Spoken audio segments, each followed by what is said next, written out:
दीदी मैं सच बोल रही हूँ। सुबह साफ सफाई करते करते मेरा पैर फिसल गया था और हड्डी में माइनस सा बाल आ गया था और 15 दिन का प्लास्टर चढ़ा हुआ है। भाभी ये ना आपका रोज का बहाना है। साल में मुझे एक बार मायके आने का मौका मिलता है और उसमें भी आपके नखरे उठाओ। हर बार कोई ना कोई बीमारी आपको पकड़ ही लेती है। भाभी आप ना मुझसे कोई उम्मीद मत पालिएगा। मैं ससुराल में बहुत काम करती हूँ और आपको क्या लगता है कि अब मैं मायके आकर भी काम करूँ? नहीं, मैं मायके में आराम करने आई हूँ, ना कि काम करने। हाय रे मेरी फूटी किस्मत। सोचा था बेटे की शादी करूंगी, घर में बहू आएगी तो आराम से बैठकर खाऊंगी। और जब मेरी बेटियां ससुराल से मायके आएंगी तो उनके साथ आराम से बातें करूंगी। मेरी बेटी कितने अरमान लेकर मायके आई थी कि भाभी सेवा करेगी, और उल्टा यहाँ भाभी हम माँ बेटी से काम करवाने पे तुली है। ड्रामेबाज कहीं की।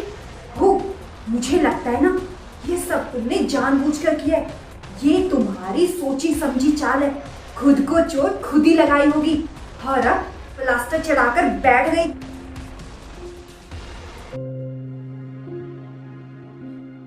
ये है मेरे ससुराल वाले। किसी ने भी मेरा हाल चाल पूछना जरूरी नहीं समझा। सबको बस कामों की पड़ी हुई है। कोई इतना स्वार्थी कैसे हो सकता है? किसी को ये नहीं लगा कि इसको भूख लगी होगी, इसको खाना दे देते हैं। पर नहीं, जिन लोगों की मैं एक टांग पर नाचकर सेवा करती थी और एक आवाज देने में दौड़कर चली जाती थी, आज उसको पूछने वाला कोई नहीं है। नद का कहना है कि वो साल में एक बार आती है। मुझे तो लगता है ससुराल और मायका एक ही जगह होने के कारण ये ससुराल में टिकती कहाँ है। हर बार एनिवर्सरी, बर्थडे, तीज त्योहार बिन बुलाए हाजिर हो जाती है। अपनी एनिवर्सरी और बच्चों का बर्थडे भी यही मनाती है। हर जब मेरी एनिवर्सरी होती है तो खाली हाथ आ जाती है, क्योंकि सासू माँ का कहना है बेटियों से लिया नहीं जाता, बेटियों को तो दिया जाता है। और अपने परिवार के लिए खाना भी पैक करके लेकर जाती है और जितने भी गिफ्ट होते हैं वो भी साथ में ले जाती है। फिर भी हमेशा भाभी से शिकायत करती रहती है, मुंह फुला के रखती है कि भाभी ने कुछ नहीं दिया, भाभी मुझे कुछ नहीं देती। और गर्मी की छुट्टियों में तो 1 महीने के लिए अटैची लेकर आ जाती है। अपनी ननद तो आकर चली जाती है, पर मेरी ननद वापिस जाने का नाम ही नहीं लेती है। क्योंकि ससुराल में काम करना पड़ता है और यहाँ आराम, और आते ही ऑर्डर लगाना शुरू कर देती है। और जरा जरा पर चाय, नाश्ता, बच्चों के लिए ठंडा, उसमें भी ताने मारती रहती है। मैं भुना हुआ नहीं खाती, मेरे लिए भेलपूरी बना दो, भेलपूरी भी बना कर दो। और उसमें भी माँ बेटी ताने ही मारती रहती है। और शाम के खाने में ननद जी को नई नई वैरायटी चाहिए होती है। उसमें भी अगर रात का खाना बच जाए तो वो मेरे हिस्से में, और इनके लिए कुछ ताजा बना कर दो।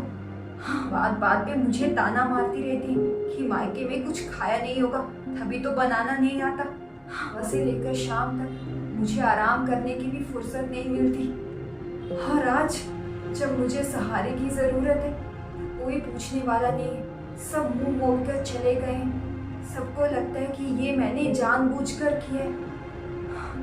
की फरमाइशों पर दौड़ दौड़ कर खाना खिलाने वाली आज खुद भूखी बैठी, उसको कोई खाना खिलाने वाला नहीं, बस सब सुनाने वाले ही बैठे। मुझे खुद भी जाना होगा, मुझे बहुत भूख लगी।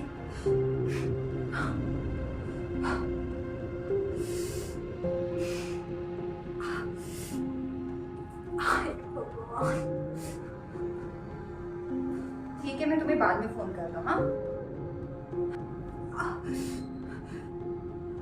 अरे प्रिया तुम कहाँ जा रही हो, वो भी इस हालत में? डॉक्टर ने तुम्हें आराम करने के लिए बोला है। और तुम, अगर तुम्हें कुछ चाहिए तो आवाज दे दो ना, घर में मम्मी है, दीदी की 2 बड़ी बेटियां हैं, वो लाकर दे देंगी। तुम कहाँ जा रही हो? वो भी इस हालत में। आपकी माँ बहन तो मुझे 4 बातें सुना कर गई। किसी ने भी मेरा हाल चाल नहीं पूछा। सबको खाना खिलाने वाली को हाँ जरूरत पड़ने पे कोई खाना देने वाला नहीं है इस घर। प्रिया, तो ठीक है, मैं कल तुम्हें तुम्हारे मायके छोड़ के आता हूँ। तुम्हें किसी की सेवा करने की कोई जरूरत नहीं है। माँ, ये मैं क्या सुन रहा हूँ? प्रिया को भूख लग रही है और तुम दोनों उसको ताने मार के आ रही हो। जो लोग ससुराल छोड़कर मायके में पड़े हुए ना, वो लोग भी सुन ले।